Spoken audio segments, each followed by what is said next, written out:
Assalamualaikum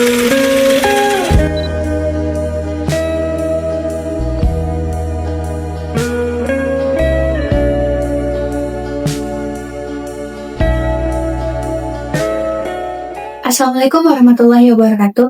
Halo Hai teman-teman. Kami dari kelompok 11 mata kuliah Konsep Dasar IPA 2. Di sini kami akan menjelaskan tentang keanekaragaman hayati dengan tingkatan spesies, gen, dan ekosistem. Sebelum itu, perkenalkan nama saya Nur Agni. Di sini saya akan membahas tentang spesies burung. Dan di sebelah saya Halo teman-teman, saya Rehan Julianto. Saya akan menjelaskan tentang gen pada kucing. Dan sebelah saya, Hai teman-teman, perkenalkan aku Fitratul Umamah. Saya akan menjelaskan tentang ekosistem hutan. Jadi, melalui video ini, kami akan mengajak teman-teman semua untuk mengenal keanekaragaman hayati yang ada di sekitar kita. Yuk, simak penjelasan kita satu persatu. Assalamualaikum warahmatullahi wabarakatuh. Halo teman-teman, pada kesempatan kali ini saya akan menjelaskan tentang gen pada kucing rumahan. Baik teman-teman, kali ini kita langsung ke pembahasan induk kucingnya.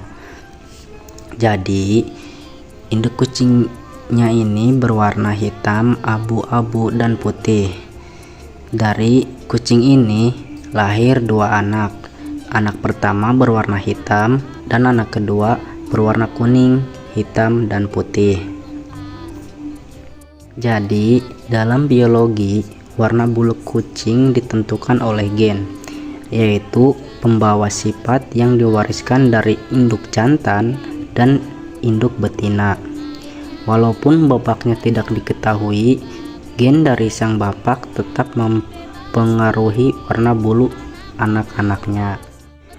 Misalnya, warna kuning pada anak kedua kemungkinan berasal dari gen dominan si bapak, sedangkan warna hitam dan abu-abu berasal dari gen induk betina. Jadi, teman-teman, meskipun bapaknya tidak ada atau tidak diketahui, setiap anak kucing tetap membawa campuran gen dari kedua induknya. Itulah mengapa warna bulu kucing bisa berbeda-beda walaupun lahir dari induk yang sama. Terima kasih sudah menyimak. Wassalamualaikum warahmatullahi wabarakatuh. Halo teman-teman, di sini saya akan menjelaskan tentang spesies burung. Nah, di sini saya punya 3 jenis burung. Yang pertama ada burung kenari, darkuku, dan trucuk. Yuk kita kenali satu persatu. Nah, yang pertama ada burung kenari berwarna hijau botol seri AF1. Kenari merupakan burung kicau yang terkenal karena suaranya yang merdu dan warna bulunya yang menarik. Jenis AF1 adalah hasil persilangan antara kenari lokal dan kenari impor, biasanya jenis Yorkshire. Ciri khasnya yaitu warna hijau botol yang menggelap, tubuh kecil ramping, dan gerakannya yang aktif. Kenari sangat digemari karena mudah beradaptasi dan memiliki suara panjang serta bervariasi. Burung ini sering diikutsertakan dalam lomba kicau, sekaligus jadi peliharaan favorit di rumah loh. Selain itu, kenari juga menambah suasana segar di pagi hari dengan kicauannya yang lembut dan ceria. Selanjutnya ada burung darkuku. Burung ini juga dikenal sebagai perkutut hutan dan termasuk keluarga burung merpati kecil. Nama ilmiahnya adalah Geopelia striata. Darkuku punya bulu berwarna abu-abu kecoklatan dengan garis-garis halus di dada dan suaranya terdengar lembut. Di masyarakat Jawa, burung darkuku sering dianggap sebagai simbol ketenangan dan kedamaian. Bahkan banyak orang percaya bahwa memelihara darkuku bisa membawa rezeki dan kesejukan dalam rumah. Habitat aslinya ada di hutan, kebun, atau tempat yang rindang dan tenang.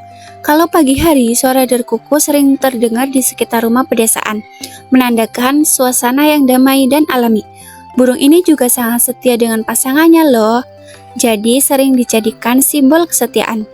Nah, yang terakhir ada burung trucuk atau yang sering disebut juga kutilang jambul. Nama ilmiahnya Pycnonotus aurigaster. Burung ini termasuk salah satu yang paling sering terlihat di sekitar rumah, sawah, dan pepohonan.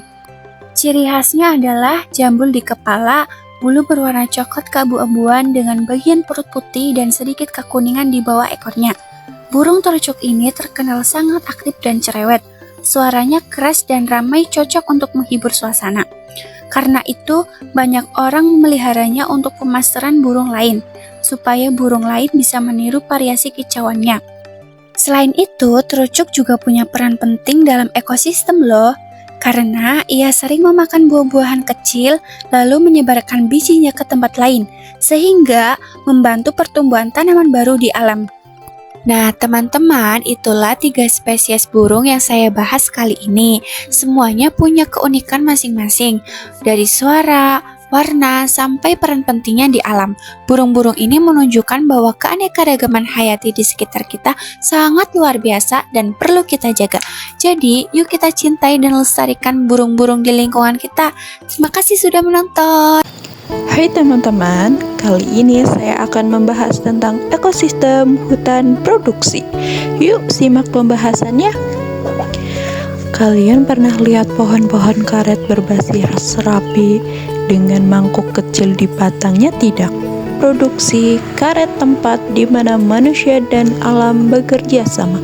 Dari getah putih yang menetes, lahir ribuan produk yang kita pakai setiap hari. Tapi di balik itu semua, hutan karet juga menyimpan kisah tentang kehidupan, keseimbangan, dan kelestarian bumi. Jadi, hutan produksi karet itu adalah hutan yang ditanami pohon karet untuk menghasilkan getah alami. Biasanya, pohonnya berumur panjang, bisa puluhan tahun loh. Indonesia sendiri termasuk penghasil karet terbesar di dunia, dari Sumatera sampai Kalimantan. Selain sebagai sumber ekonomi, hutan karet juga membantu menjaga tanah, air, dan udara tetap bersih. Walau disebut hutan produksi, jangan salah, di sana tetap banyak kehidupan. Ada burung yang bersarang di dahan, serangga yang membantu menyuburkan, sampai tanaman liar yang tumbuh di bawah pohon. Kalau dikelola dengan bijak, hutan karet bisa jadi tempat hidup bagi banyak makhluk tanpa harus merusak alam. Keren banget kan? Dari sisi ekonomi, getah karet jadi bahan penting buat bikin ban, sarung tangan, dan banyak produk lainnya. Tapi gak cuma itu, hutan karet juga punya peran besar buat lingkungan. Contohnya, pohon-pohonnya menyerap karbon, tanah air hujan supaya nggak banjir, dan menjaga udara tetap sejuk. Jadi, bisa dibilang hutan produksi karet itu gabungan antara ladang, ekonomi, dan paru-paru bumi. Tapi sayangnya semua itu bisa hilang kalau kita gak hati-hati. Penebangan liar, kebakaran hutan, dan harga karet yang turun seiring bikin petani kesulitan. Ada juga yang mengganti hutan dengan tanaman lain yang lebih cepat panen, tapi malah merusak keseimbangan alam. Makanya pengelolaan berkelanjutan itu penting banget. Sekarang giliran kita untuk ikut menjaga, mulai dari hal kecil kayak nggak buang sampah sembarangan, mendukung produk ramah lingkungan, sampai ikut kegiatan menanam pohon. Ingat, setiap tetes getah karet bukan cuma simbol ekonomi, tapi juga simbol harmoni antara manusia dan alam. Yuk kita jaga hutan produksi karet untuk masa depan yang hijau, lestari, dan penuh kehidupan. Sekian video penjelasan dari kami, kurang lebihnya mohon maaf. Semoga bermanfaat. Wassalamualaikum warahmatullahi wabarakatuh.